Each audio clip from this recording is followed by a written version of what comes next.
Hi, listener. This is From Ideology to Unity. So, I've started reading A New Earth by Eckart Tolle. It's a bit long for like a reading, so I won't do that.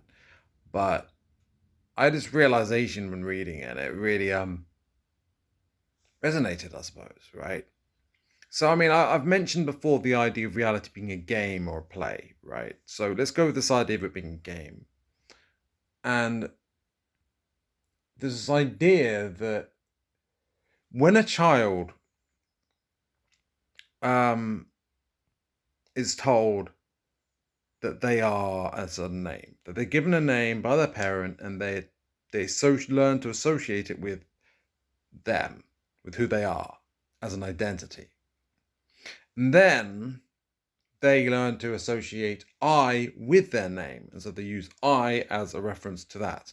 But then they get my or mine. And these things associate external things as an extension of them. And what this does is it means that if you lose it, if someone, let's say, takes your toy away or starts playing it when you didn't want them to, then what happens is suffering. So it feels like there's some sort of loss or some sort of attack or something like that. And often little kids will get upset about that, right? So, the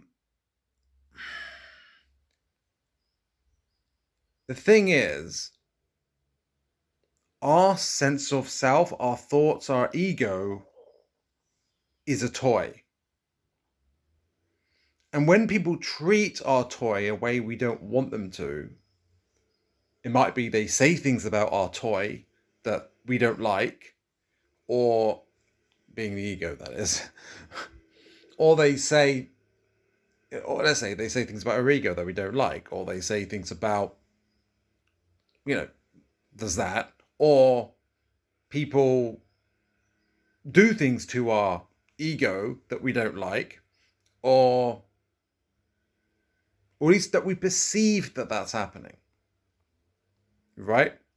So what happens is in our lives we equate other people's actions and other things with our ego. So it's not just one toy, but an interaction of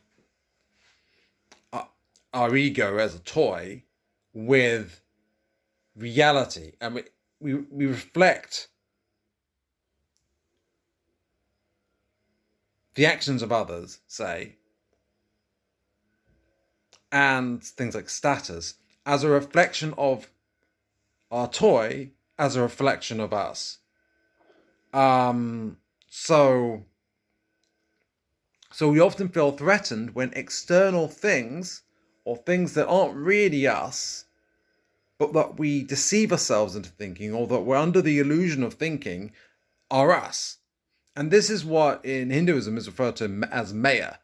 And Eckart Tolle kind of says that it's kind of like a madness. And in a sense, there's in Hinduism and in Buddhism, it's understood to be, and even in Christianity, with the idea of sin, according to Eckart Tolle, originally it just meant like missing the mark. So it's kind of like, it's simply like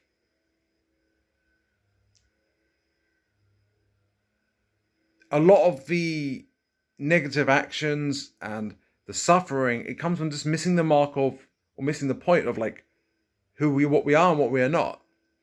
And it later became distorted by organized religion.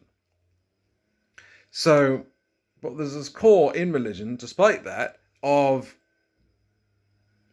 which relates to this. There's this madness where you're effectively associating, in a sense, it's true that we're all one. So things external to us, let's say, so to speak, are actually one with us, and we're all one, right? So in a sense, it's like seeing the oneness of us with other things. But on the other hand, it's creating a separation as well.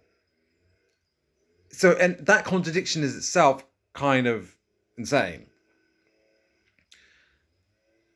essentially, to get back to the point, our ego is like a toy that a kid is getting angry about when another kid uses in a way that they don't want them to use. Or another, even if a kid says, oh, that toy is shit.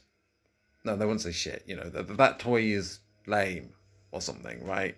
I mean, no, my toy is not lame, right? Think about it. If someone if you feel insulted, I mean, it's basically your ego, that's your toy, and someone is saying that it's a bad toy. And you feel hurt. And if we consider how, I guess you could say, you could call it childish, but in a sense that this is conditioned into kids by parents. It's conditioned.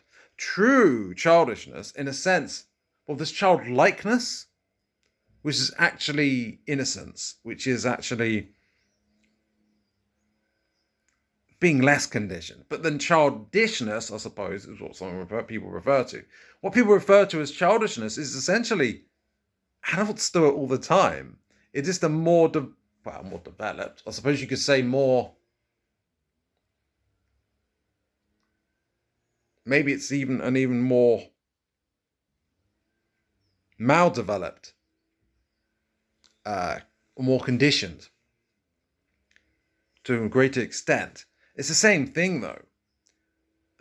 So yeah.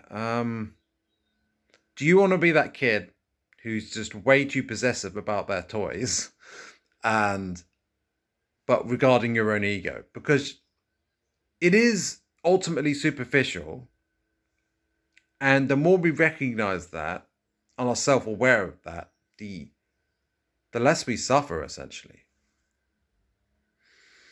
All right, so bye for now.